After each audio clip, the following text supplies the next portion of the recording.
Kyle Borcherding at 1 p.m. on Thursday in room 20 in the presentation, Growth Mindset and Excellence in Contemporary Worship. And I'm going to hope that when I put this in, I don't bump the pause button or something and everything gets wiped out, or I don't know. It's probably not that catastrophic, to be honest with you. Hey, good afternoon, everybody. I met some of y'all when you were in here, and then everybody that came in after the welcome thing.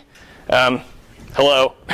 I would love to go around the room and see why everybody's here, but I'm probably just going to get down to what we're talking about a little bit rather than take up too much time. How many people, let's just do this, I guess. How many people are serving in a church in a paid capacity as like a worship leader or some kind of church musician? Okay, great. So most of the people in this room. And how many of those people are doing traditional music in that capacity? How many are doing contemporary? How many are doing both? Keep your hands up. Yeah, lots of people do. Okay, great, cool. Okay, so that's a good introductory thing, and let's start with a word of prayer, why don't we? Gracious Heavenly Father, you have brought us here to this day, and you've gathered us all here in your name at this conference. We pray that this conference would be a blessing to each one of us, and that we would be reminded that we are not alone, and that we would find encouragement in those of us who are dealing with similar challenges or different challenges or joys, that we would have this great refreshing time to experience the joys in ministry and to share our hearts with those around us.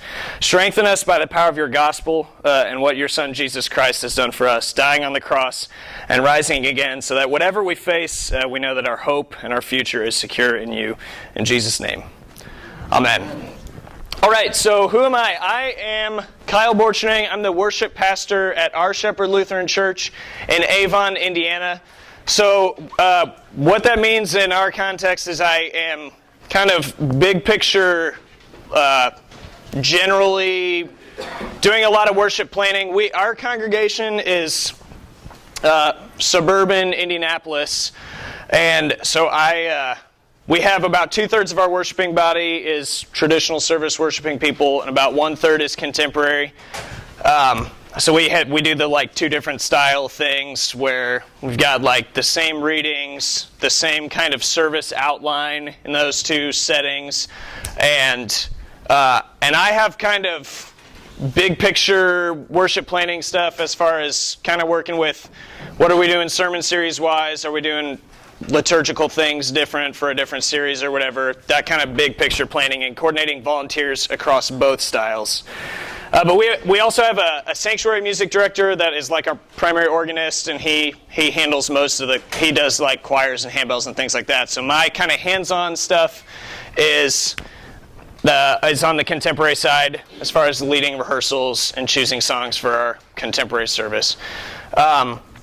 And I play a lot of different instruments. I usually lead on guitar or sometimes keyboard and vocals, but I also play trumpet, and I play the pipe organ with the feet and everything, and it jumbles my mind up every time I try to do that.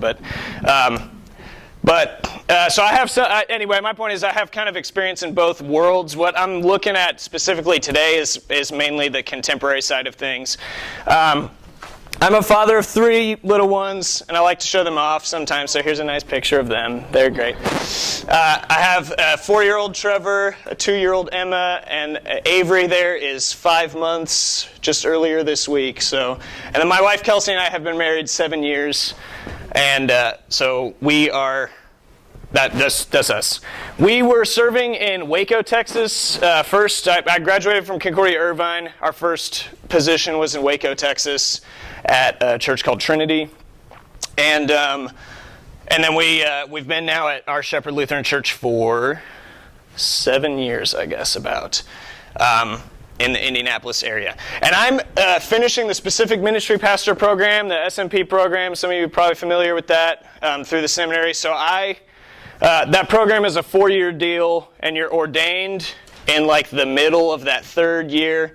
So I was ordained in January of 21, and completing the program here this this coming June, as Dean can say. yeah, Dean. So that's exciting, and I wanted to talk about like this specifically for just a moment, because kind of one of the big reasons behind me entering the SMP program is that as I was doing worship leading and worship planning and like all this rehearsal type nitty gritty, running the bands, picking songs, it occurred to me that the more I did that and the longer I was at my congregation, as some of you may experience this too, it got to the point where it was pretty clear that like if people in the bands or people in the AV team like had spiritual needs, they were usually bringing those to me first, even like because I had the tighter relationship with them than our pastor, and we have we have one other pastor on staff and a vacant pastor spot, and we have a DCE and a few other positions. But so it occurred to me like, hey, a lot of these people on my teams already see me as like kind of their spiritual care provider in a lot of ways, and they already like if they are having surgery, if there's a death in the family or something, like they're going to tell our pastor too, but oftentimes I'm going to be the first person to hear about that. And so that was one of the big reasons behind me going into the SMP program, is I was like, man, I'm already like thrust into the position of kind of providing spiritual care, because of course there's more happening in those settings than just the rehearsal itself. So a lot of that is me trying to prepare that, and like that relationship part of things within the band and even within the congregation too. I know sometimes we get caught up in planning worship, like, I don't know, for lack of a better word, maybe demographically, like what types of people are in our congregation.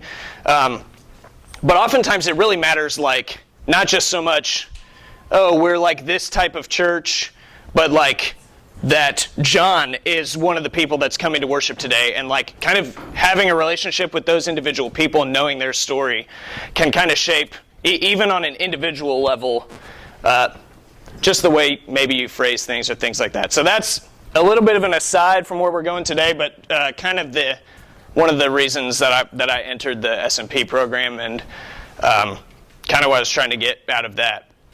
So our Shepherd Lutheran Church, I kind of talked to you a little bit about what our kind of context and setting is, and we have right now, I guess, like between 350 and 400 in worship on a weekend. So I don't know, like, my point of providing that number is just for the sake of context. Like, we're not a big, huge church that like has this massive volunteer pool of musicians, and but we also are really blessed to have a lot of like plenty of people that are able to contribute. So kind of what we're talking about today, and what I want to get at is like how are we able to work with our musicians with kind of a growth mindset, and to kind of improve, what can we do to go from where we are now to more excellent or better than that. And so is anybody in here familiar with the Center for Worship Leadership? Raise your hand, some people in here.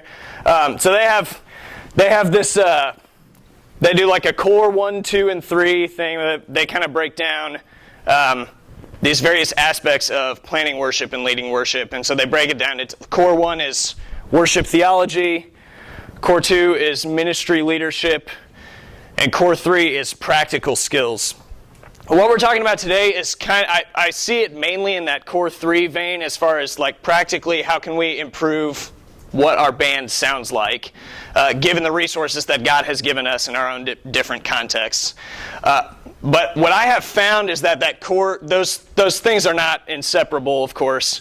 And so a lot of this core 3 improvement, what I've found to be useful in that area is actually a lot of core 2, like ministry leadership, relationship building type things. So that's I think that'll kind of become clear.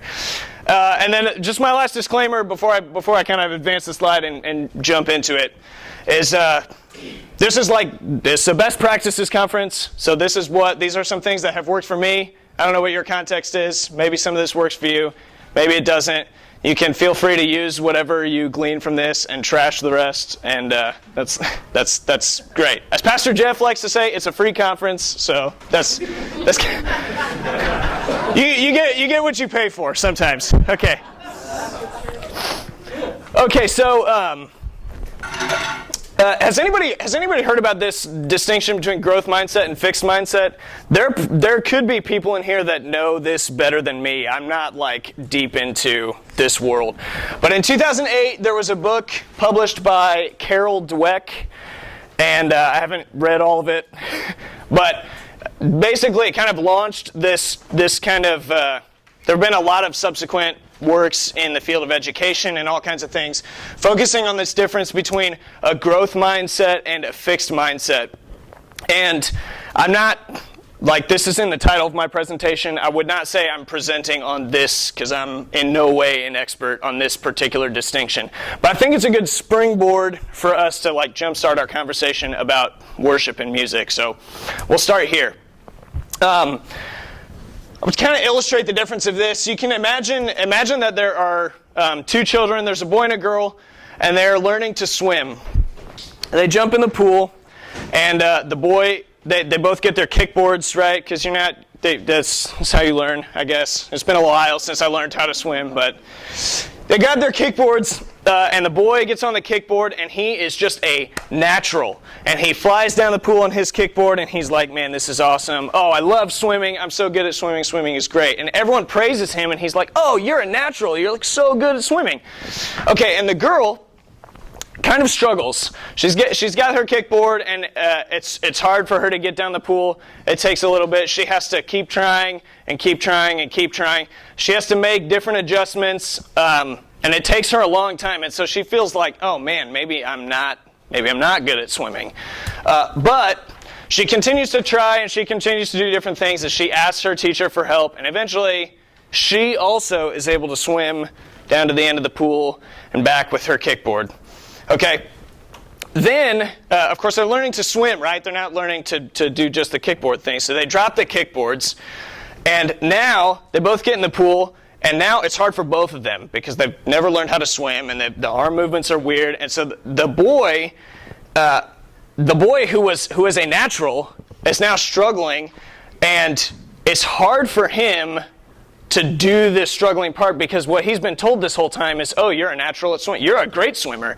And so what he has been affirmed in is the fact that he was able to do the kickboard really well. And now all of a sudden when it's hard for him to learn, he doesn't actually want to go through the hard process of learning the arm movements and all of it. He just wants to get the kickboard back and continue to do that because when he had his kickboard, everybody thought he was so good at swimming, and he was able to go right down the pool and come back.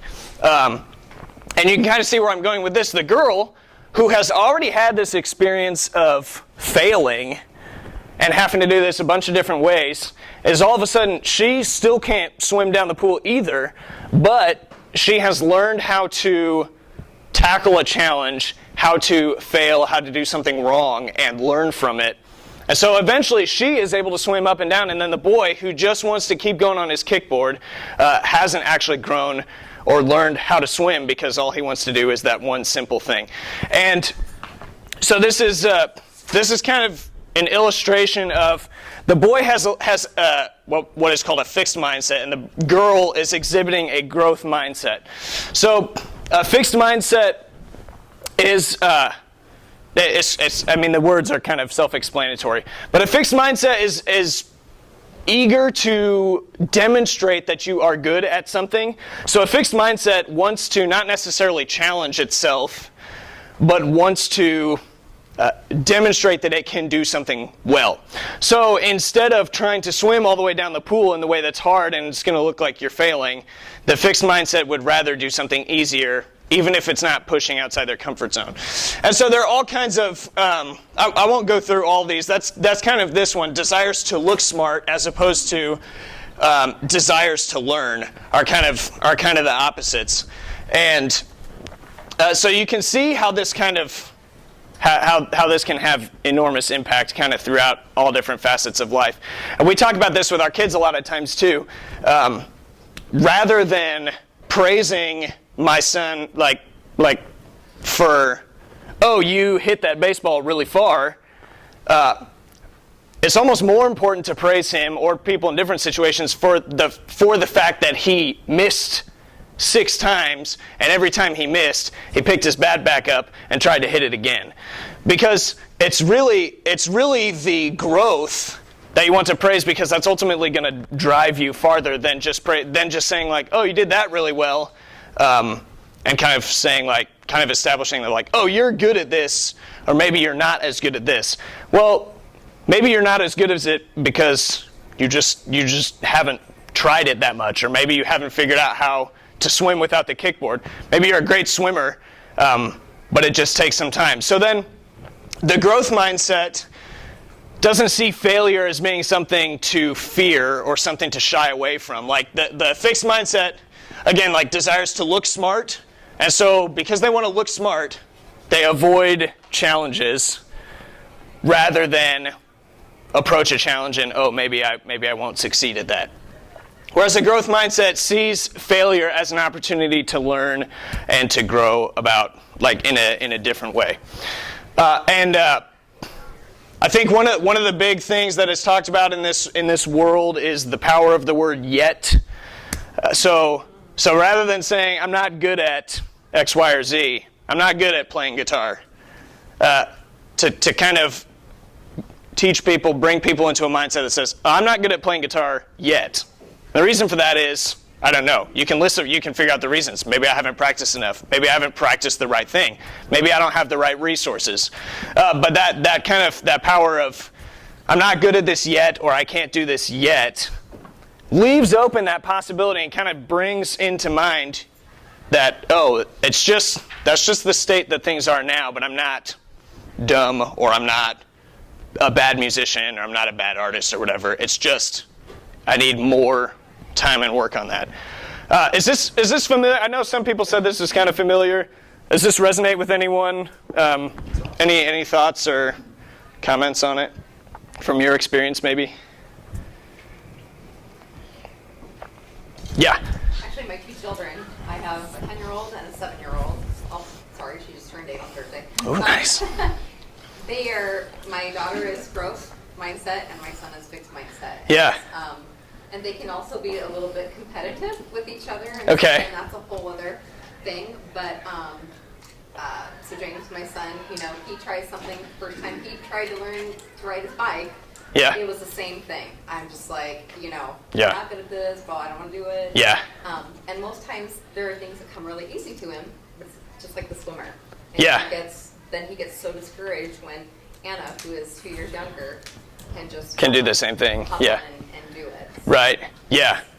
And it's interesting too, because I do think like we and maybe others around us are oftentimes prone to one or the others of these, but you want to be careful too to not fall into a fixed mindset of like, oh, I am this type of person. You know what I mean? Like, I'm a growth mindset person. Oh, I'm a fixed mindset person. Well, that itself is like kind of a fixed mindset statement, right? Like I have like grown up thinking a lot of this, and it's only been recently that I've kind of come to terms with that and realized that, and it's like, oh, like you can do these things to improve the fact that you're like kind of bent on being a fixed mindset person. Does that make sense? Okay, yeah. I have a quick thought. I have a son with dyslexia, and he is a growth mindset 100% because of challenges. Yeah.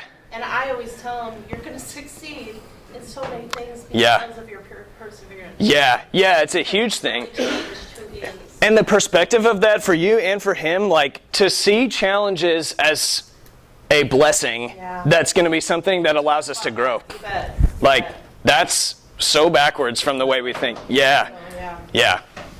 It's crazy. So I want to take, I want to then move toward the musician part of things, because in my situation and context, a lot of what we have, we don't have this massive pool of musicians that we can like audition everyone, and like everybody who can hack it can play, and everybody else like, and then we have enough musicians.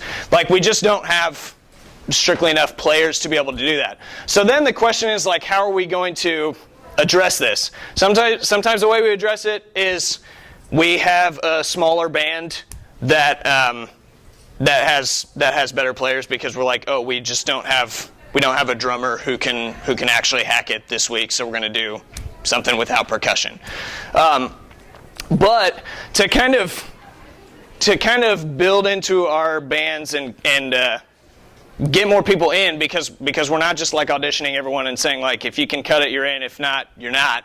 I want to kind of apply this growth mindset, fixed mindset thing that we have been talking about to these situations. So one of my biggest pools of musicians are high school players and even adults who are like have some kind of interest in this, but they are not ready yet, right? It's the same word that we were talking about.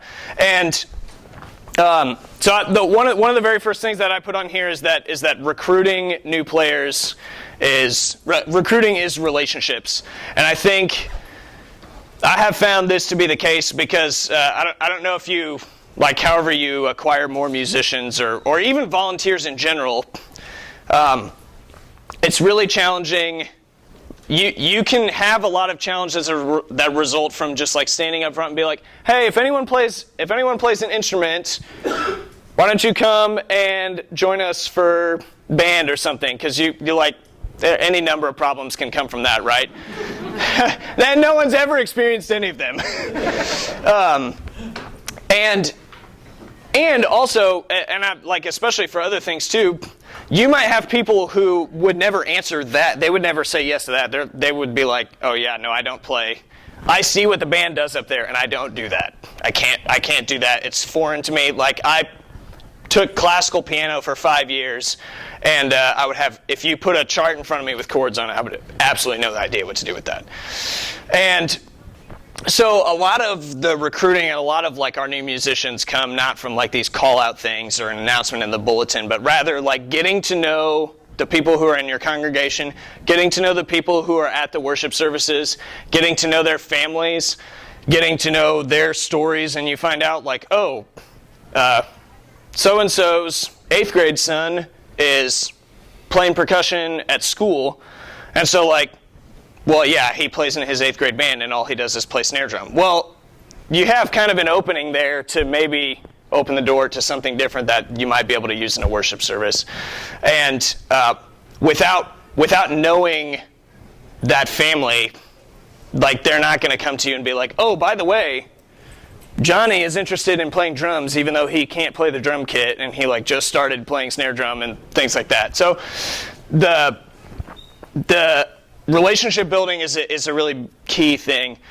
And another thing I did that was really valuable, I thought, was when I first got to Our Shepherd, one of the things I did was, before I even ran any rehearsals or anything like that, anybody that was involved in music, and especially the contemporary bands, I just did like kind of one-on-one interviews with them, just to get to know them. So like half of those interviews are, who are you? What do you do? What are your hobbies and things like that? And then half the interview is like, what's your music playing experience? What do you envision for this contemporary service? What are things you like in worship or don't like, or what is it? And you get a sense for what your congregation values in worship, and so that rather than having like, this is what I think it should look like, but that's going to be part of it for sure. But you're also building upon some shared values of your congregation and of your bands, if that makes sense. So what I do, this is just like kind of my practice for what happens when you get a beginning musician who's not ready to play yet. What do you do when that person approaches you and says, hey, I want to play guitar, but I can only play 3 chords and not super great rhythmically strumming. They won't tell you this, right? Of course, that's not going to be how they open the conversation. But I think this relationship part of thing is big, because when you have a relationship with that person first, even outside of music, or even if they approach you and you don't know this person and you're like, okay, now our relationship is beginning through music, you still want to invest in that person in a way that they can understand, oh, this person cares about me. So if they tell me you're not in the band next weekend, like it's not because they're mean or because they're just like exclusive of their band or anything like that. So the relationship, the conversation piece, I think cannot be underrated in this. And so you want to be able to talk music with them, but also not just exclusively music, right? Like this is part of the spiritual care part of being a worship leader, or being just being in the church is part of this. And then what I have found is like during those conversations, even before like someone comes and they're like, "Hey, I play guitar. I have no idea how good this person is at guitar," but you start to talk with them about what they value, and as you kind of talk about music as well, you can sort of get a sense of that even without necessarily playing things. So I kind of always start with that piece of things, and then that usually moves on to I'll take like rehearsal is kind of my proving ground a little bit, because the nice thing about like we have a midweek rehearsal. The nice thing about that is you can have whoever you want come to that rehearsal, and they don't have to play at the weekend services, right? Like the first thing they do doesn't have to be you're playing in the worship service. I hope. Show up for sound check, and hopefully it's all good, right? So what I like to do is okay, shoot me some of the songs that you like. What are kind of your favorite songs? Pick 3 of them that you really like, that you can play well. And let's get together before a practice, just individually, like just me and this person, and let's play through that, or let's sing through that. And so you get this kind of low pressure opportunity to play music with them, to jam a little bit, to have this relationship building moment, and not have to be like running a rehearsal while attending to like, how good of a player is this? What role can this person play? Does that make sense? And then I will. The next step would be like, why don't you join us for rehearsals? And I like to be super clear on the front end. Now, after you've done this, like laying the groundwork, you have a pretext and like a relationship with this person to say, okay, the first thing we're going to do is come and join us for a practice on Tuesday night, whatever night your practice is, and up front, like this is just. You're getting used to playing with the band, like we've played together, but you haven't played with this whole group. So when you come to practice, just up front, even if you're Eric Clapton, you're not playing this weekend at worship services, okay? Because we want to get a feel for like what it's like to play in this group, and then from there, you kind of get a feel for like, is this really foreign to them? And a lot of times, like. Guitar players, keyboard players, like many of us started playing for 5, 10, 15 years, and all we ever did was play piano in our own house by ourselves, or at a recital by yourself, and you never had anyone else playing with you. Or guitar, like you learned all these songs, and maybe you play with a recording, or maybe you just play and sing in your room, and all of a sudden, like that's a little bit of a jarring change to go from there to, well, now we're playing with a group that's playing all different parts. And so then this like, let's come to rehearsal and you're not playing for the weekend services, that I find that works well for really great players who you're like, okay, like next time you show up, you're ready to go. Or I've had a lot of success with that with other players who are not at all ready, and it takes a good amount of time before they actually get to that point, because they are involved and because you're kind of cultivating a growth mindset in that person. So instead of saying, all right, come back to me when you are ready, practice this, and then like come back and let's talk in 3 months or 6 months or whatever, and be like, now you're ready.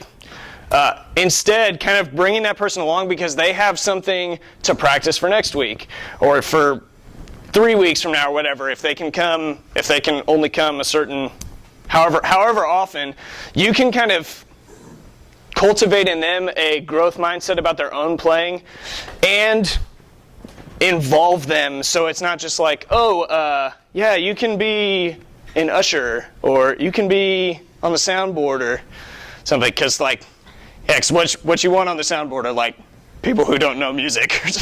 I find it, that's kind of an aside, I guess, but it's how many times are we like, oh yeah, you can't play in the band because you don't have the musicianship, but we're going to put you on the soundboard where you're in charge of like the musicianship of the whole group.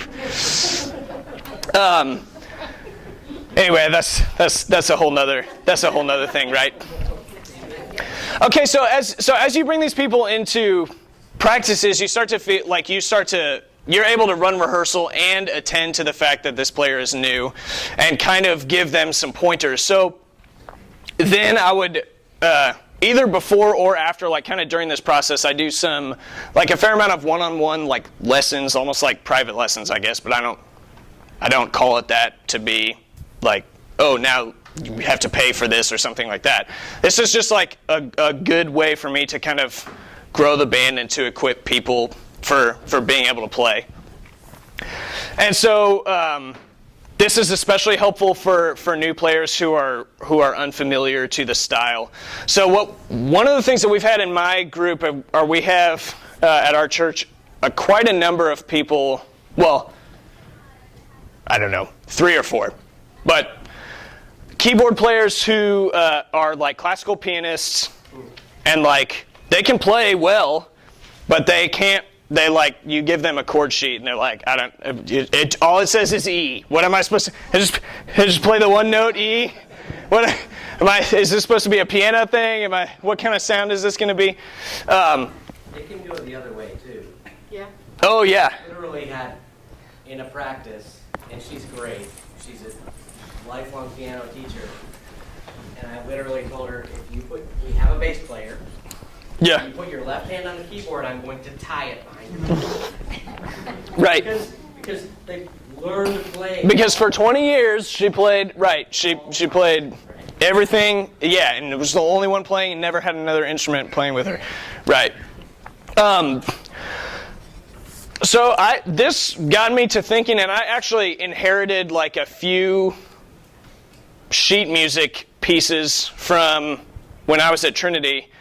And they were kind of like that version of piano where it's like if you played this with a vocalist, like you could accompany them with it or something like that. And it got me to thinking like, okay, I can play keyboard. What would I play if I was playing this song? And so I just started progressively like writing. Like one week I had this keyboard player, this piano, like classical pianist. And I just literally wrote out in Sibelius a sheet music thing for them. And I'm like, this song like needs pads behind it. I know that when it says G, you don't know what to play. But I like wrote out a sheet music score and it's like, play this.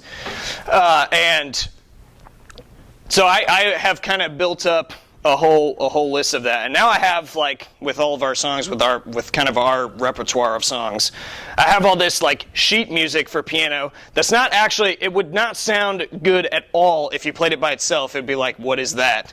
But it fits well because I wrote it kind of intentionally to fit with the band. And so that kind of unlocked for one of our keyboard players initially, and then a few others,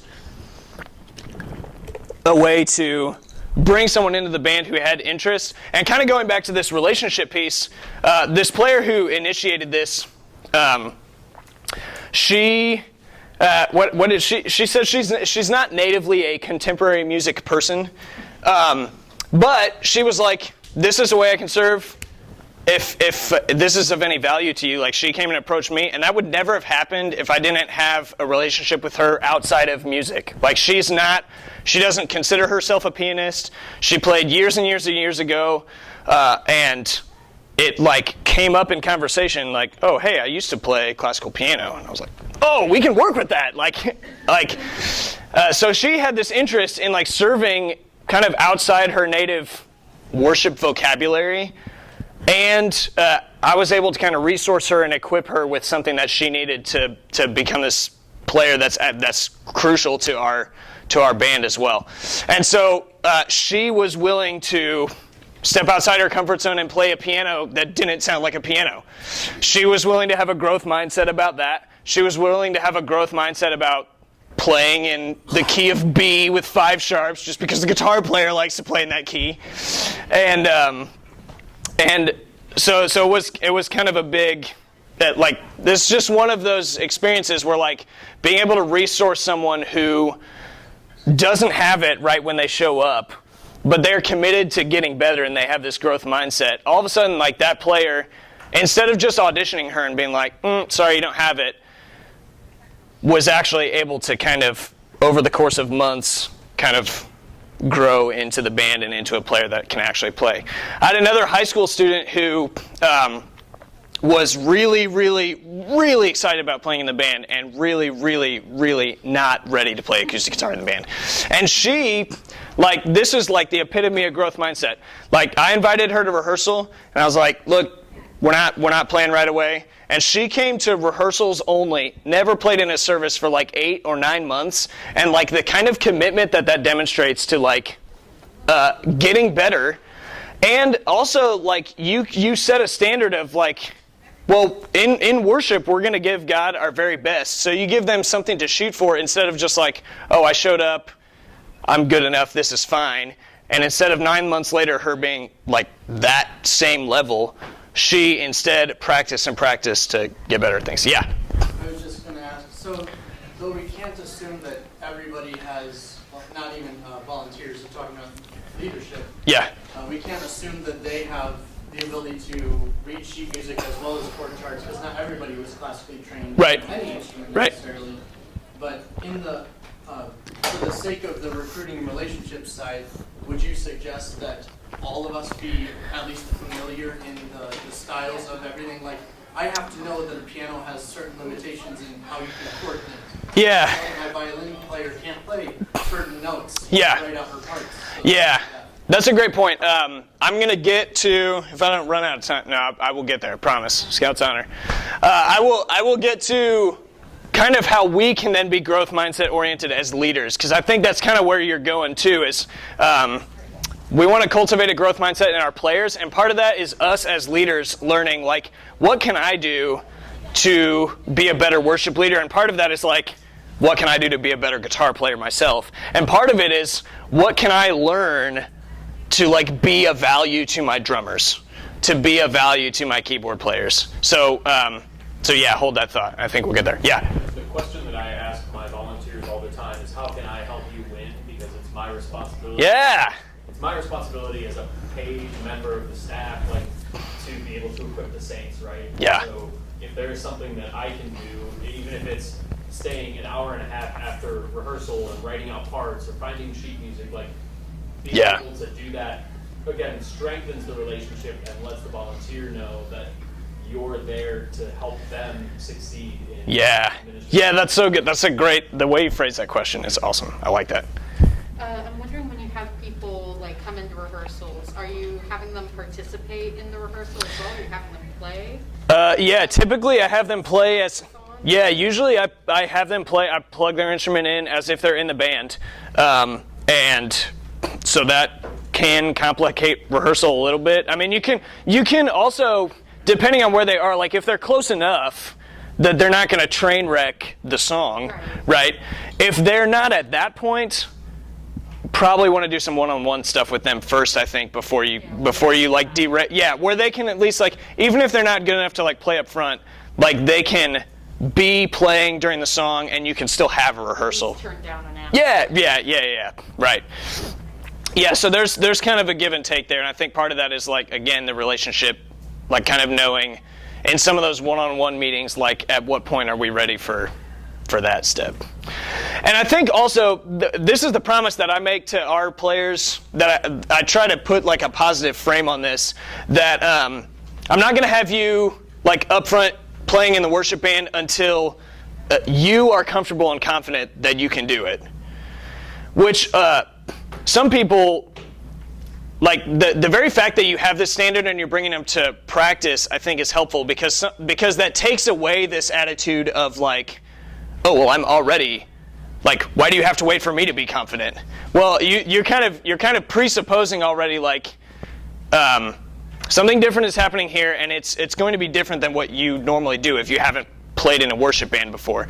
So I won't put you up front until you are comfortable and confident that you can play it, and that I am confident that you are ready to play in it also. So kind of those two things. Again, there's a relationship aspect of that. Like, we are both on the same page, and when we are both aligned in that is when you will be playing in worship services and in the band.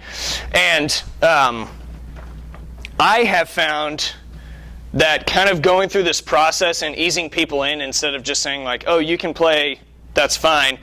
You start to, even without saying it out loud, you start to set a standard for, like, our band is going to sound good. We're not just up here, anybody who can hold a guitar can get up here and play. So even without saying it like that starkly, you kind of create this understanding that we're growth oriented, and there is a standard to be reached. And so that can be, what I've experienced is that tends to be like a little intimidating for people, not surprisingly. And I think a small dose, a healthy amount of that is a good thing. Because then all of a sudden, like, the new players are understanding that it's not just everything goes. And so they take it seriously, and again, you kind of foster this growth mindset that says, well, I am going to be comfortable and confident when I get to the level that I can, like, play my part and fill it out. And I had another thought that just escaped me. Anyway, that's all I have to say about that. Yeah. There's kind of a question around that is one of the things that we've discussed and we continue to struggle and try to grow in is balancing striving for musical excellence versus experiencing worship. Because if we're not worshiping, Mm-hmm. the congregation isn't worshiping. So we've gone back and forth.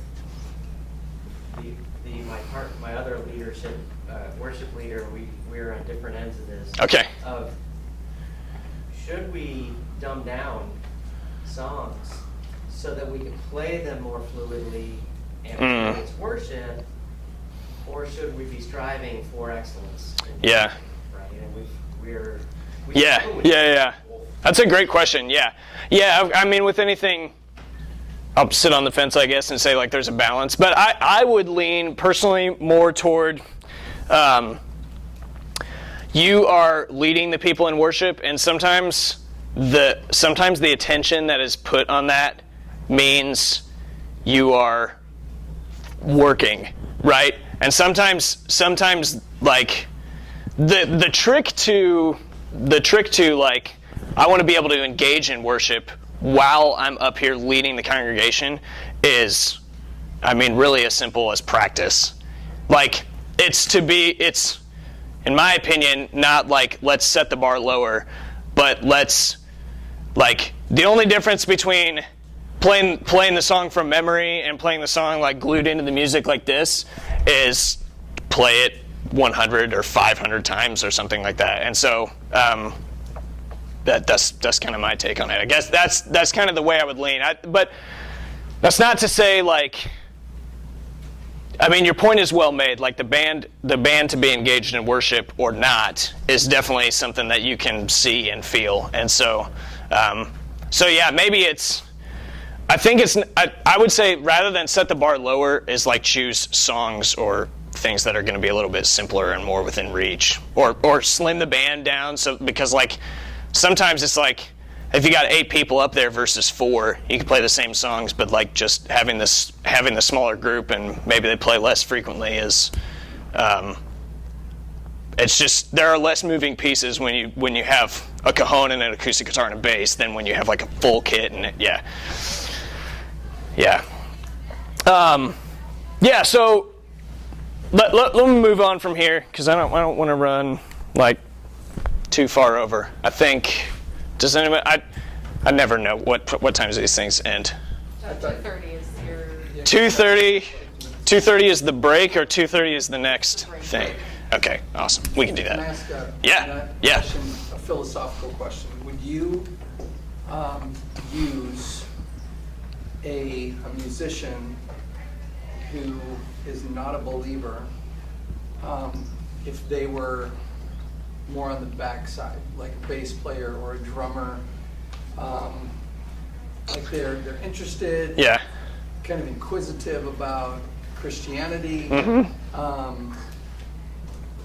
Would you put them on a worship team? Would I use a musician that's not a believer on the worship team?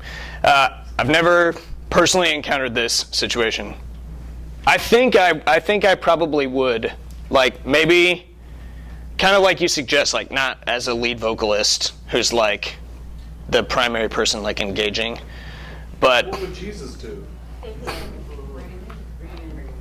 yeah, I think I would, and use that as an opportunity to disciple. So I think like part of that is you pour into that person and it's a relationship building thing too, and I've had some great success with that. We had a business executive that big golfer and big personality and excellent acoustic guitarist. And he didn't believe a lick of it. His wife did. She brought him to church, came to the choir party, and she said, "My husband plays acoustic guitar when he can't move."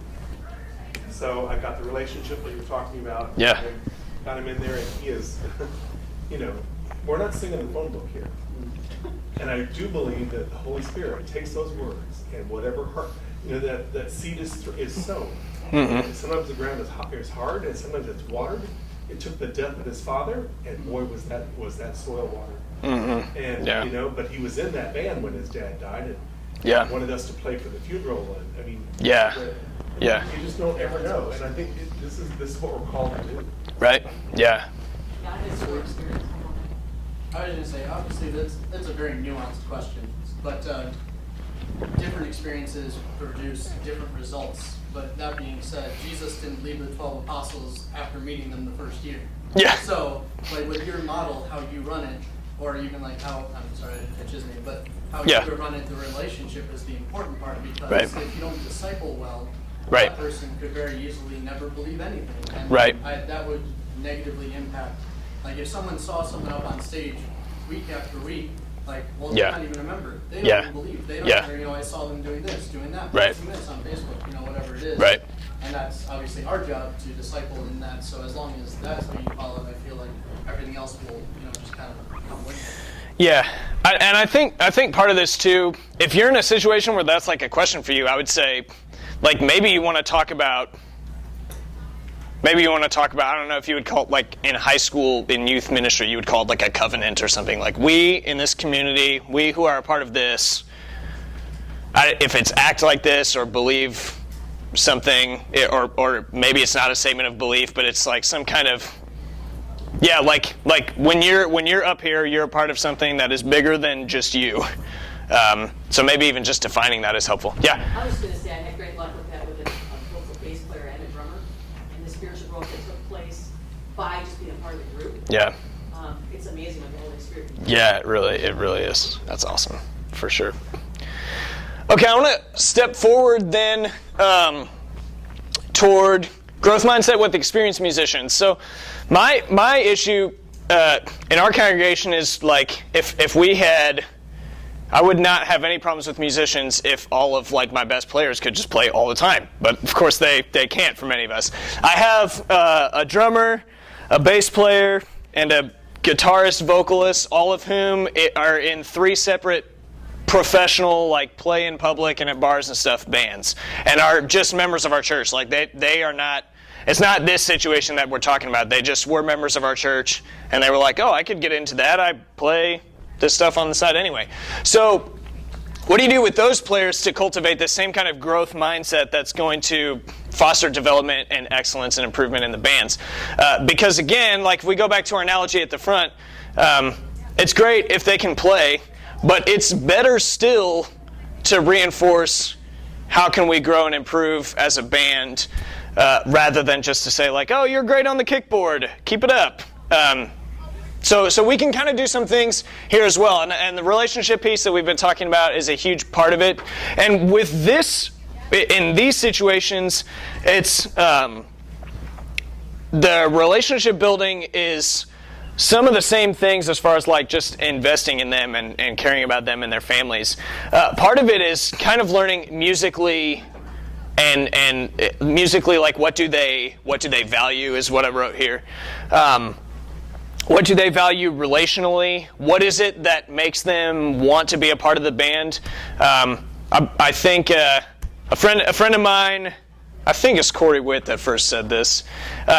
He says if you're not paying players, it has to be a great hang, right? If you're not gonna go out there and pay professional musicians, like what is the reason that pro bass player is gonna be in your band?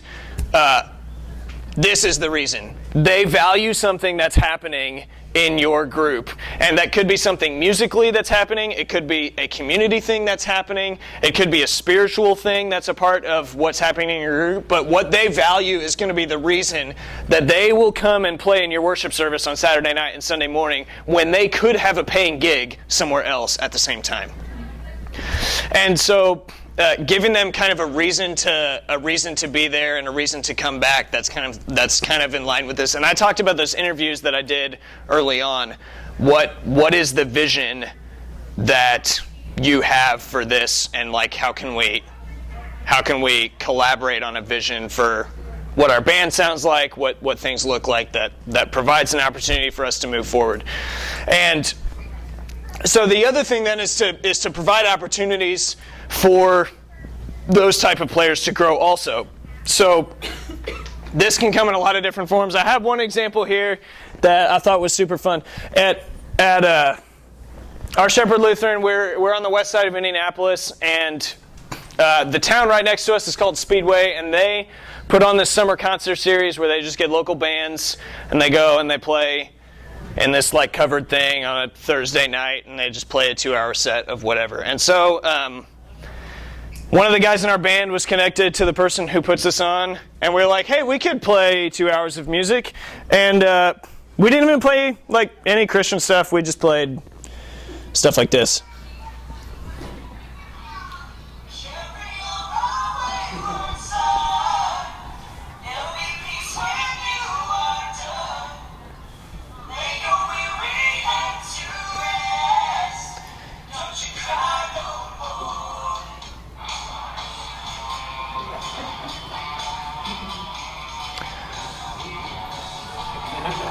Yeah, so we just played 2 hours of a bunch of classic rock, and I think we did like 1 or 2 like teaser Christian songs to almost like as a way to proclaim the gospel message in this environment, which is cool, without making it like, all right, now you're all at a worship service with us or something. You know what I mean?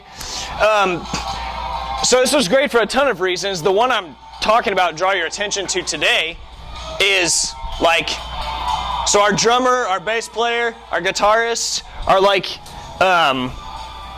we gave them all an opportunity to do a different style of music that requires a different kind of preparation. And so this growth mindset that's like, oh, we're not playing this Hillsong vibe. We're doing something that sounds totally different. You have to learn different parts. And we gave these players an opportunity then to play a bunch of, and part of this is also what do they value, like songs they like. These guys are all like classic rock junkies, and so am I for that matter. So we played a bunch of 70s tunes, and they, like, the amount of practice that they poured into doing something like this is like, man, my very best players embracing this kind of growth mindset of like working on a totally different type of music. And our congregation came out and we had this big event, and we were able to kind of talk about our school and like a community, just like a community outreach thing. So that was a cool thing that God sort of put into our laps. But you can kind of think of what are some things similar to that you can do. What are some kind of outside the box ways that you can provide opportunity and challenge like some of your better players to do something, to do a different type of thing than what they normally do when they come to worship service? Yeah. We've done a lot of recording, and I found that great idea. So good for musicians, especially vocalists too. Like, it really helps them hone their craft.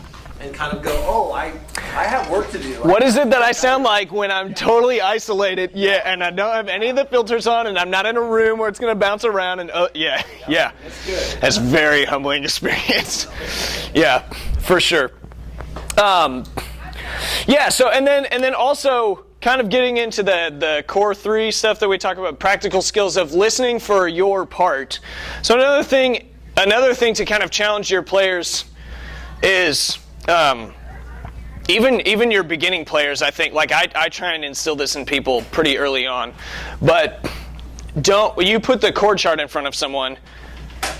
Like you don't want, all right, everybody just strum through all these chords at full volume and the drummer plays a groove and whatever, and like that's a recipe for it to be muddy. And instead, encourage them to listen critically, which is usually something you have to teach. People don't naturally, they put music on, they do not naturally like break down the parts and be like, well, what is the keyboard player doing there? What kind of a pattern is the drummer playing? They just listen to the music, and usually they're doing something else also, like usually multitasking. So this is a skill that has to be practiced, I think, to listen to songs and say, what is my part in this thing? And what is it that I can, like, what is my particular slice of this? Because it's not going to be all of us playing the chords at full volume, like with 2 hands on the keys, or like strumming big open chords or things like that. Like, you're not going to hear a worship song where like that's what the whole band is doing. So, and I have a resource that I use called worshipartistry.com that does some of those breakdowns, which I'll put up here in just a second too. And kind of on that, like, you can kind of teach players to listen and replicate, not because like you have to be a cover band and play exactly what's on the record, but so that you can learn what the pro players played when they approached this same thing. What the session guys thought would fit here. Like, you don't have to play exactly that, but you can really grow by saying like, oh, the guitar player at this point in the song, all he did was he played like this really high, super reverby one note that took up a ton of space. And it's like, well, that's interesting. And you can kind of challenge players to do, like when you listen critically, you can find all kinds of different ways to play the same thing. Yeah? Do you ever use click tracks with the music that you use? I rarely use them, but yes, I have. If to be a benefit or not? Yeah, well, Yeah, probably explain. it's actually very helpful in 2 ways. So, has anybody used click tracks, or y'all know what they are? Some yes, some no. So they will sell like a track of like, so you get a song like Lion and the Lamb, and they'll sell a track that has like every single one of those things broken into a separate thing, and you can get it on your phone or tablet or whatever, and you click, I want this one to play, not this one, this one, this one. So like if you have one guitar player and drums and bass and keys, then you can like have the track playing in the background, the auxiliary percussion and the 4th, 5th, and 6th guitar players that are on that track, and like the other keyboard player can kind of be in the background. So it's helpful for one, because you can fill some things out as needed, and it's helpful. I think what's actually more helpful in this context is if you can get those, distribute them to your musicians and tell them, listen to the guitar one part just by itself, totally isolated. And like now you can tease out from the song itself, like when you're listening to that song, you're like, oh, I can't hear what that person's doing. But if you have a click track and you give it to them and you're like, just listen to this one part, oh, all of a sudden, oh, he's playing this like triad thing, or he's, So part of it, I think it can be just as helpful, even if you don't use it in worship, it can be really valuable for practicing. Yeah, I guess I should have been more specific. So obviously when you have all of those layers, then you hear that as the final product. Yeah. In the house or online. But when you're using the click tracks, if I'm understanding this correctly, you have them in your ear with the metronomes in your ear. Yeah. Yeah, and so, yeah, and if what's your experience with that specific aspect of it? Yeah. Well, it's a learned thing, honestly. I don't think I find that nobody really likes it the first time or two or three that they do it. But I think I've had even drummers, I mean, I've had a lot of success with it, and part of it is relationship building. Like, they will trust you to try something that's kind of outside their comfort zone, is a little bit hard, because it's an opportunity for growth. So you have like the option of sending individual tracks for parts, for the songs that have 6 guitar parts, like Yeah. your Hillsong. Yeah, right. You have that option, or you have worship artistry where you can watch videos and Mhm. pictures and get tablature and all that. But how do you balance that between that, that style and just learning the part, and the classic rocker, the guy who played in bands for the last 20, 30 years that wants to also add in those blues licks and the pentatonic scales?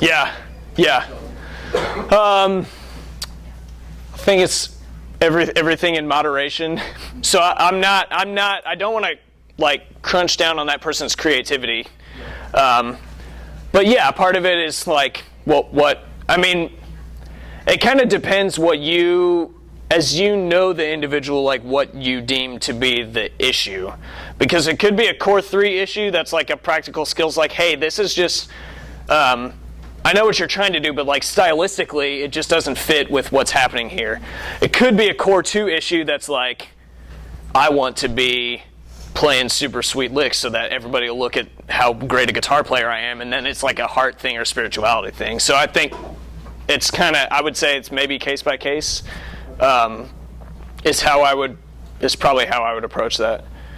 And wouldn't that fall back to the relationship part? You've got a Yeah. pretty good idea about that before. Yeah, you do, right. You should have a pretty Yeah, you probably won't have to ask that person, hey, why is it that you probably will have a feel for where that's coming from, yeah. Yeah, if you know them, yeah. One of the things we found with click tracks, it should have been intuitive, but sometimes I learned the hard way, is you've got to really practice and be very comfortable with it before bringing it into worship. Yes, yep. What we found is immediately nobody was worshiping. We're all listening. Yeah, right. Nobody's paying attention and nobody's in the moment. Right. And it Right. looks like a performance. Right. And then, and playing, like, you never played with this in your ear? It's the same as like learning a new instrument. Like, you just have to do that a ton of times before it blends into the background and it becomes a normal thing. Same with listening critically. Like, you stop listening to a song and you stop listening to it for in the background. You start listening to it for like, what is my instrument doing? It's a learned skill, I think. Yeah, exactly. All right, here before we wrap up, then. A little bit on what's going on? Here we go. Growth mindset as a leader. So I think part of cultivating this growth mindset among our players and among our the community that we have is to ourselves be growth mindset oriented and to think of how we can improve as a leader. And I love the way. Sorry, your name. When you said I don't even know what you said. You said, "What can I do to help you win?" Yes. What is your name? Jamie. I think that's so great because when you have to kind of understand. I mean, we know this, but be cognizant of the fact that we are when we're in the role of music director of MD. You're not just the person playing guitar. You're not just the vocalist, but you. It's important and incumbent on you to be growing not just in your own instrument, but rather to learn. What is it that my keyboard player should be doing? Because if I can't answer that question, how can I expect my keyboard player necessarily to answer that question if they are not themselves a pro keyboard player? And so to kind of be considerate of what is it that should be happening in this part of the song? The band bottoms out here and it's this big, everybody in the congregation singing super loud and we have this big moment. What is it that should be happening there? Should it be me playing lightly on guitar? Should it be some pads on keyboard? Should it be whatever it is? But give some mind to what the other people in the band should be doing, so that you're kind of you're kind of equipping them to succeed and to kind of make this moment happen, also. And then I have just here some various resources. Planning Center, how many people use Planning Center? Planning Center is a big hit. I won't spend a lot of time here, but the big benefit of Planning Center is that you can distribute music, the MP3s to people. So we talk about listening critically. You can get those out online to people quickly and conveniently so that they can be listening to stuff. And that's huge because, like, I would rather have my people listening to the song 15 times and play it once than to, like, play it on their own and strum through all the chords and then never listen to what it's actually supposed to sound like. We just switched over to Planning Center about 6 months ago, and there's a feature on there where you can actually see who has listened to the track. Yeah, it's true. If you want to check up on them, yes. So is how they Yeah, awesome for sure. To be able to like encourage people to do that, saying like, hey, listen to the music, and then you can say, hey, I saw you listen to that song 46 times in the past 3 days. Right. Thank you for coming to Yeah, for sure. Okay, is anyone familiar with worship artistry in here? It sounded like worship artistry I kind of stumbled across and changed my life. This is a subscription thing where they give tutorial videos on, like, they break down all these popular worship songs, and they give tutorial videos on all these different instruments and on vocals of how to do those parts. So, like, let's see. This is bass. They give this introduction, and then he'll be like, like I said, we're out in the first half of the verse, there's 8 bars, and then when we come back in on the side 8. 2, 3, 4, 1, 2, 3, 3, 2, 3, 4, 4, 2, 3. So, yeah, right, yeah, exactly. All right, great. So there you go. You can learn how to count from this video. And then they have, like, these play-along videos where they'll, let's see, for instance.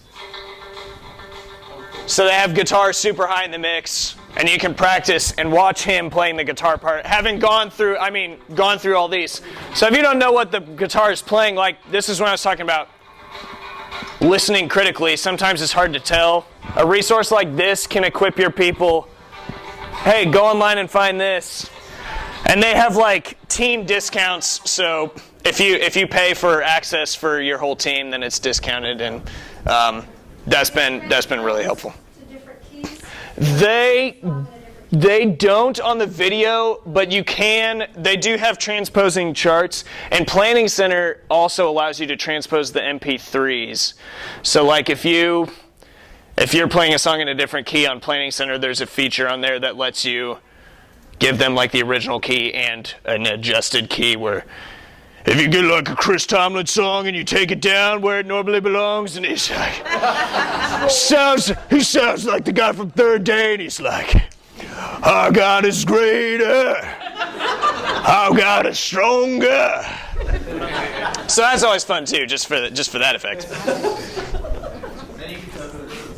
Yeah, exactly.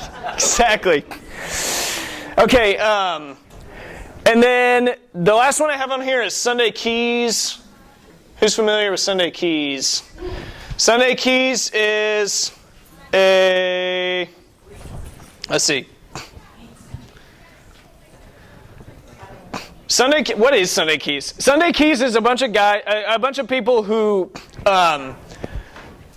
like really know their way around main stage, and so they built good, simple, like clearly organized patches for keyboard stuff, and they make some song-specific patches where they're like, you can buy the patch for Child of Love or whatever song it is.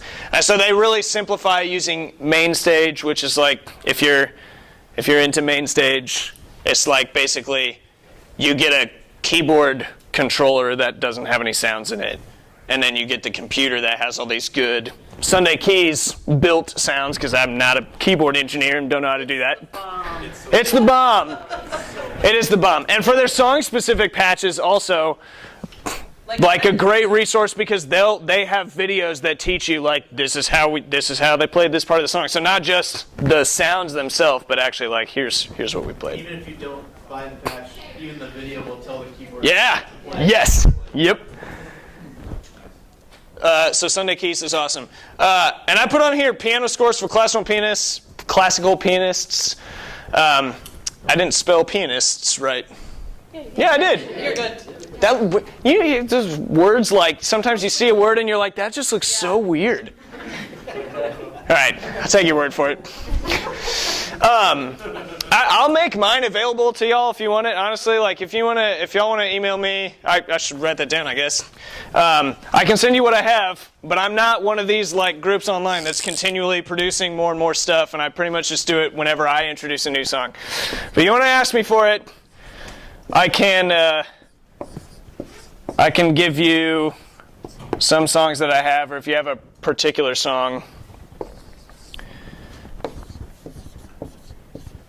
And some of them are better than others, but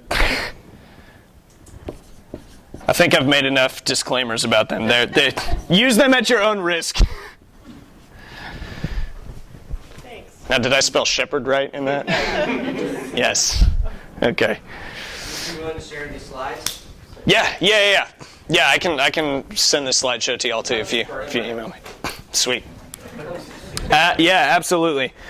And I'll wrap up with, whoops, where's my mouse? It's over there, isn't it? I'll wrap up with this. Just kind of going back to the growth mindset thing. I think there's just so many ways that this can benefit your team. Because if you're in a situation like mine, you end up ultimately, it's like time intensive, it takes a lot of work, but on the back end you end up with just a broader path of musicians, like more people available to play, because they're growth mindset oriented, because they're actually like trying to improve and get better instead of just you get whatever you have. And so it kind of leads into better musicality, and we talked about with the experienced players how that can help too. You get this kind of aim at excellence that exists throughout your team, and you're able to build this culture that has something to actually shoot for instead of just anything goes. And then I like you're actually equipping the body of Christ, not just saying like, oh, you have this talent or you don't, but actually resourcing the people to have like to be growth oriented and to equip the body of Christ to do what it does in this particular area, and could be applied, across the board in all kinds of different ways. Questions? Or just thoughts in general? Yeah. The whole subject of vocalists we don't have time for that. But I mean, do the vocalists parts to sing, or do they just? I do the same. Their own harmonies. I pretty much do the same thing with my vocalists. Some of my vocalists can really only sing melody, and they only sing melody. Some of my vocalists can harmonize really well on their own. Some of them, like Worship Artistry has vocal tutorials, so if there's like, oh, I have a rock solid melody singer, but I could really use harmony on this one, like check this out and see how it goes, and that can be a practice, like a during rehearsal type thing also.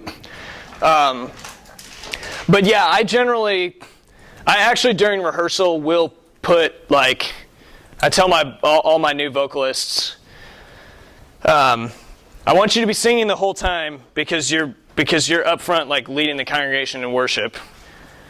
But there are going to be certain times where not everybody's going to be singing into the microphone. Like there'll be so like a lot of songs start super quiet. You don't want to just come in with 4 singers all singing the melody and just like, oh, like that does not match what the band is doing. So the way I handle that is like, that just means you're singing with the mic somewhere else, not instead of right on your mouth. You're singing with the mic down, so that everybody can see you're engaged in leading worship. You're inviting the congregation to sing with you, and we're also accomplishing something dynamically in the band that. Yeah. Yes. I just enjoy that you brought up vocals, because there's endless talk about instruments. But if you take those vocals away, you don't have worship songs. Right, yeah. You know? Yep. So currently I'm playing with the idea, depending on my band, of having a separate vocal rehearsal. Because Yeah. I know those vocals are solid, because we have the same dynamic of building. We're going to control that build when those harmonies come in. Yep. I don't want you on words, I want you on ooh, and I want you preaching these words. You know, Yeah. Whoever's leading that. And there's just not enough of my brain to go around.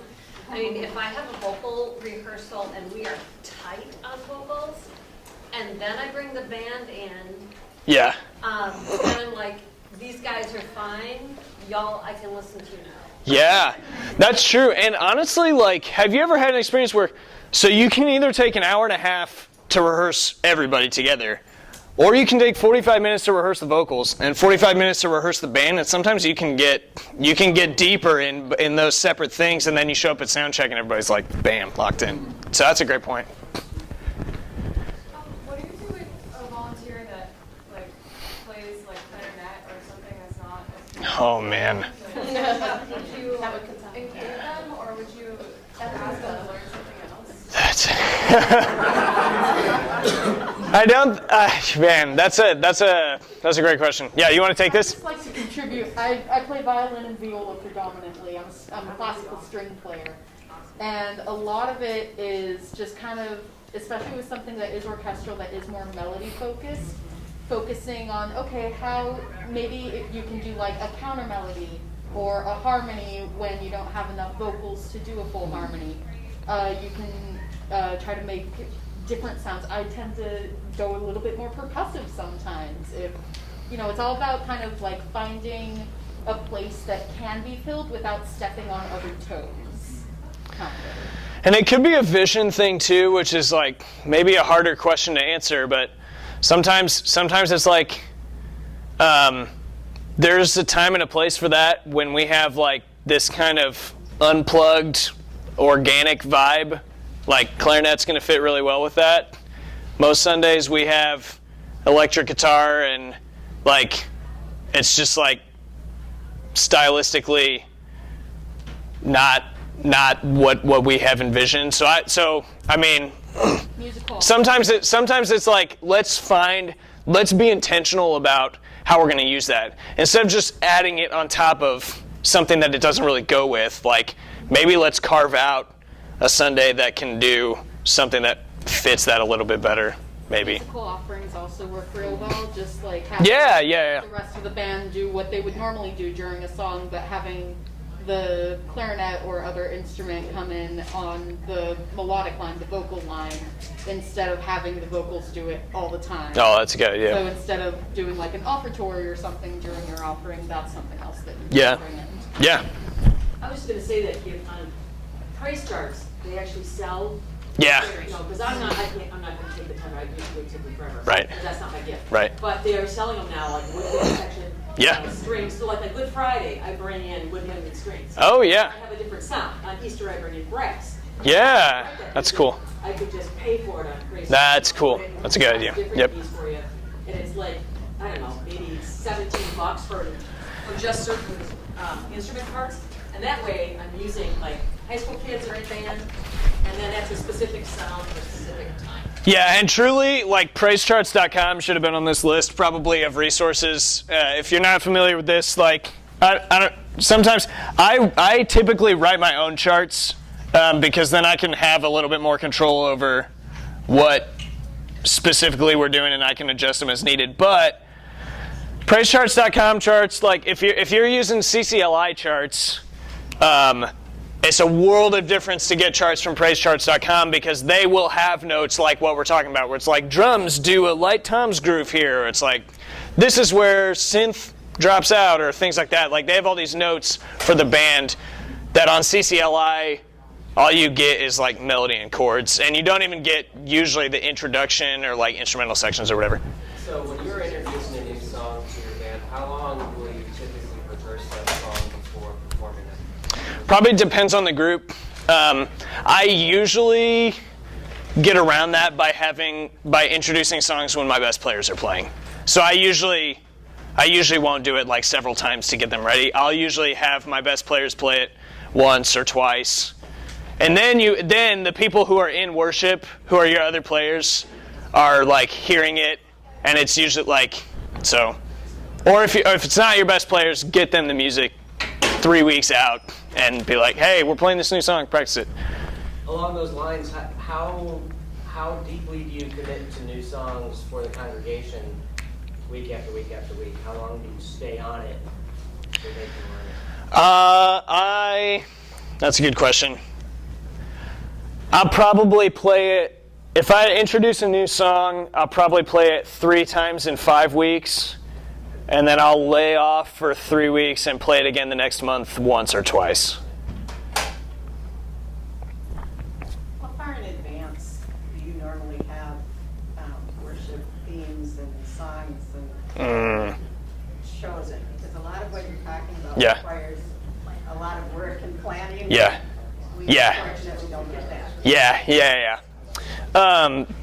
Pastor Matt, how far in advance do we plan our worship services? We like to be a month out.